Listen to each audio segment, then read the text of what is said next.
शिव पुराण का 7वां अध्याय भक्ति की पराकाष्ठा, संभाव और शिव साक्षात्कार के मार्ग को स्पष्ट करता है। इस अध्याय में बताया गया है कि जब साधक निरंतर भक्ति, ध्यान और संयम का अभ्यास करता है, तब उसके भीतर शिव तत्व का साक्षात अनुभव होने लगता है। ये अनुभव किसी बाहरी चमत्कार से नहीं, बल्कि भीतर उत्पन्न होने वाली गहरी शांति और संतुलन से प्रकट होता है। शिव पुराण सिखाता है कि शिव को पाने के लिए कहीं जाने की आवश्यकता नहीं, क्योंकि वे स्वयं साधक के हृदय में निवास करते हैं। इस अध्याय में संभाव का विशेष महत्व बताया गया है।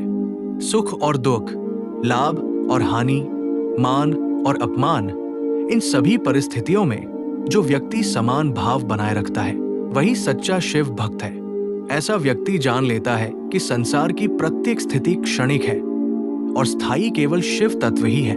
जब ये समझ दृढ़ हो जाती है, तब भय, चिंता और असंतोष स्वतः समाप्त हो जाते हैं। अध्याय 7 ये भी बताता है कि सच्ची भक्ति दिखावे से नहीं, बल्कि आंतरिक परिवर्तन से पहचानी जाती है।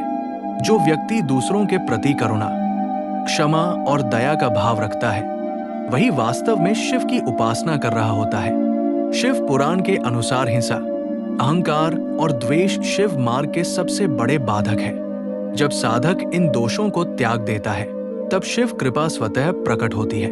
इस अध्याय में ये भी समझाया गया है कि शिव साक्षात्कार का अर्थ संसार का त्याग नहीं, बल्कि संसार में रहते हुए भी उससे बंधन मुक्त होना है। जो व्यक्ति अपने कर्तव्यों को ईश्वर अर्पण भाव से करता है, वही कर्मयोगी कहलाता है। शिव भक्त के लिए प्रत्येक कर्म पूजा बन जाता है और जीवन स्वयं ही साधना का रूप ले लेता है। शिव पुराण ये सिखाता है कि जब भक्ति परिपक्व हो जाती है, तब साधक को किसी बाहरी सहारे की आवश्यकता नहीं रहती। शिव नाम का स्मरण ही उसकी शक्ति बन जाता है। मृत्यु का भय समाप्त हो जाता है और जीवन के प्रति दृष्टिकोण पूर्णतः बदल जाता है। साधक हर परिस्थिति में शिव की उपस्थिति का अनुभव करता है। अध्याय का मूल संदेश ये है कि शिव प्राप्ति का मार्ग सरल है, यदि मन शुद्ध और भाव सच्चा हो। जब व्यक्ति अपने भीतर के विकारों को त्याग कर समर्पण के साथ शिव को स्वीकार कर लेता है, तब उसे आत्मिक स्वतंत्रता और परम शांति की अनुभूति होती है।